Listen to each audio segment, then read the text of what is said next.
சுகருக்கு மாத்திரை சாப்பிடக்கூடியவங்க பண்ணக்கூடிய ஒரு முக்கியமான தப்பை பற்றி தான் இந்த வீடியோவில் உங்களுக்கு நான் கரெக்டாக சொல்லி தர போகிறேன். பார்த்துக்கிடுங்க, ஓகேவா? இன்றைக்கி நமக்கு நிறைய பேருக்கு இருக்கிற மூட நம்பிக்கை என்ன தெரியுமா?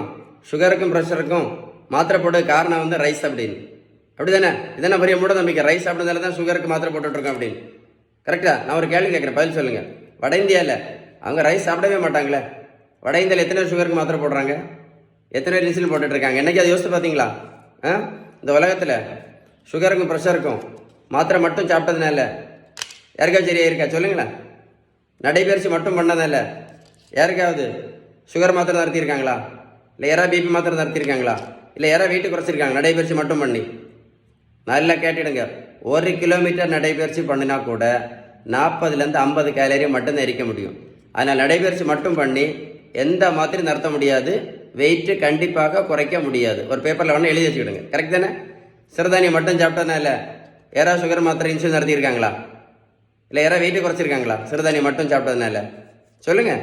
வெந்தயம், ஆவாரம்பூ, கொய்யா இலை, மாங்காய் இலை, கிரீன் டீ, கரிஞ்சீரகம், கறிவேப்பிலை, முக்கரட்டை கீரை, சிறுகுறிஞ்சான் பொடி, முக்கரட்டை கீரை, சிறுகுறிஞ்சான் பொடி, நெல்லிக்காய் ஜூஸ், நாவல் பழம், இது எல்லாமே நல்லது தான். நான் என்ன கேட்குறேன், இதை சாப்பிட்டதுனால யாராவது சுகர் மாத்திரை நடத்தினாங்களா? இல்லை யாராவது insulin நடத்தினாங்களா?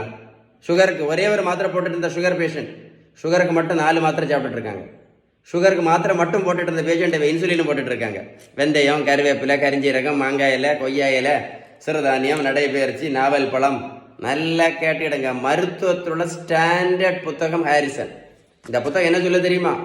Sugar, pressure, cholesterol, fatty liver, பித்தப்பைக்கல், தைராய்டு பிரச்சனை, பிசிஓடி, பிசிஓஎஸ், உடல் பருமன், யூரிக் ஆசிட் பிரச்சனை, இது எல்லாத்தையுமே அவங்க சொல்லக்கூடிய ஒரே ஒரு treatment, correct treatment, best treatment, balance diet மட்டும்தான்.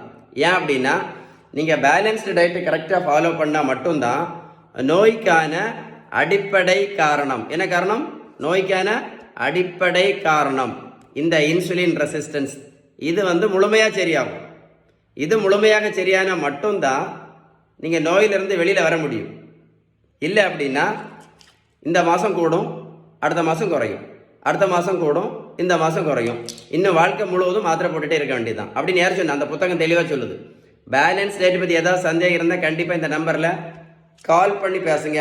நீங்கள் பேலன்ஸ் டயட் கடைபிடிக்கலன்னு வைங்களேன், இன்னும் 50 வருஷம் இதே மாத்திரையும் இதே இன்சுலின் போட்டாலும் நோய் முழுமையாக சரி ஆகாது அப்படின்னு அந்த புத்தகம் தெளிவாக சொல்லுது.